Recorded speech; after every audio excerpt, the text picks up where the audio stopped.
घूमना, मजा, दोस्त, ये सभी मेरे जीवन का एक अभिन्न हिस्सा थे। हालांकि कभी कभी जीवन अप्रत्याशित मोड़ लाता है और एक पल में सभी खुशहाल क्षण गायब हो जाते हैं। यही मेरे साथ कुछ जीवन परिस्थितियों के कारण हुआ।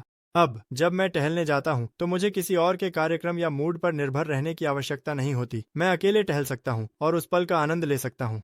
हाँ, यह पहली नज़र में उदासीन लग सकता है, लेकिन मैंने इसमें कुछ सकारात्मक बातें पाई हैं। आप शायद भूल गए हैं कि अकेले होने पर चुप्पी का अनुभव कैसा होता है। आत्म परावर्तन और आंतरिक विकास के क्षणों का आनंद लेने के बजाय आप इस स्थान को टीवी शो, खेल और सोशल मीडिया से भरना पसंद करते हैं।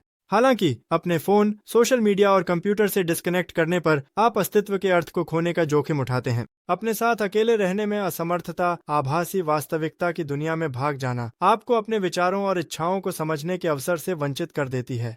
अधिकांश लोग अपने जीवन को अपनी आवश्यकताओं और संतोष पर सवाल करेंगे। उनके उत्तर इल्यूसिव रहेंगे जब तक वे अपने भीतर खोजने की हिम्मत नहीं करते। सच्ची आत्मसमझ खुलापन और आत्म जागरूकता से शुरू होती है। सफल व्यक्ति अपनी प्रभावशीलता बढ़ाने के लिए एकांत का सहारा लेते हैं। व्यक्तिगत विकास के लिए महत्वपूर्ण है निरंतर व्यस्तता और सामाजिकता के बजाय वे अपने लिए समय देते हैं। जितना अधिक समय वे एकांत में बिताते हैं, उतना ही अधिक वे हासिल करते हैं। एकांत विचारों में स्पष्टता को बढ़ावा देता है और बेहतर आत्म समझ की अनुमति देता है। कई सफल लोग इसके मूल्य को स्वीकार करते हैं। एकांत की स्वाभाविकता को पहचानना। एकांत स्वाभाविकता अनुभव कराता है। इसमें हम अपने साथ ईमानदार होते हैं, बिना किसी को खुश करने या भ्रांतियों को बनाए रखने की कोशिश किए। कुछ लोग डर पैदा कर सकता है, लेकिन यहीं असली समस्याएं दिखती हैं। एकांत आपके असली स्व की ओर वापस लाता है, जिससे आप आत्मविश्लेषण गहराई उतर सकते हैं और बाहरी कारकों प्रभाव से मुक्त होकर अपने आप को और गहराई से समझ सकते हैं। दूसरा बिंदु, मन और हृदय के बीच सामंजस्य को बहाल करना। एकांत मन और हृदय के बीच सामंजस्य बहाल करता है, तर्क और आंतरिक अंतर्ज्ञान को एकजुट करता है। जब आंतरिक सामंजस्य बाधित होता है तो लक्ष्य और इच्छाएं अनिश्चितता को जन्म दे सकती हैं। एकांत आंतरिक संघर्षों को हल करने में मदद करता है, निर्णय लेने को सशक्त बनाता है और कार्यवाही के पाठ्यक्रम को मजबूत करता है। मन, हृदय और चेतन अवचेतन के बीच सामंजस्य सफलता और लक्ष्यों की प्राप्ति की कुंजी है। एकांत इस सामंजस्य और संबंध को बहाल करने का एक उपकरण बन जाता है।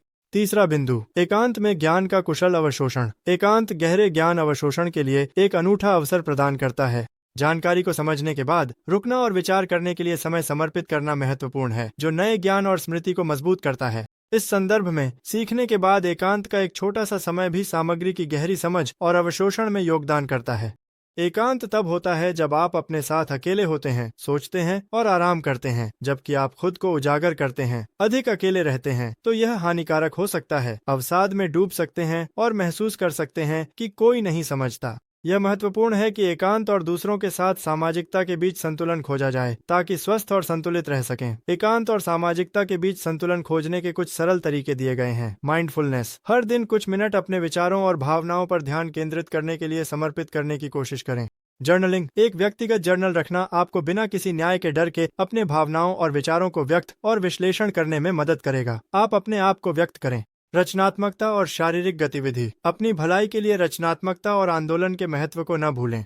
ऐसी गतिविधियों में भाग लें जो आपको खुशी देती हैं, ड्राइविंग हो, पढ़ाई, खेल या बस बाहर टहलना। शारीरिक गतिविधि न केवल स्वास्थ्य बनाए रखने में मदद करेगी, बल्कि आपके मूड और संज्ञानात्मक उत्पादकता को भी सुधार देगी। ये सरल अभ्यास आपको आत्म जागरूकता व भावनात्मक बुद्धिमत्ता विकसित करेंगे, आपके आंतरिक संसार को सकारात्मक व रचनात्मक विचारों से समृद्ध करेंगे। मैंने पहले कहा, मैंने अकेले रहना सीख लिया है। मैं जा सकता हूँ और सब अकेले कर सकता हूँ। कभी मुझे पुराने अच्छे दिनों की संगति चाहिए, लेकिन मैं उसे किसी और वीडियो के लिए रखूंगा। स्वयं की समझ और आत्म प्रेम से शुरुआत करना महत्वपूर्ण है। अपने सपनों को टालें नहीं, वह करें जो आपको प्रेरित करता है। यात्रा करें, तनाव को पार करें, अपनी इच्छाओं को सुनें। देखने के लिए धन्यवाद। लाइक करें, चैनल सब्सक्राइब करें, मेरे टेलीग्राम सब्सक्राइब करें।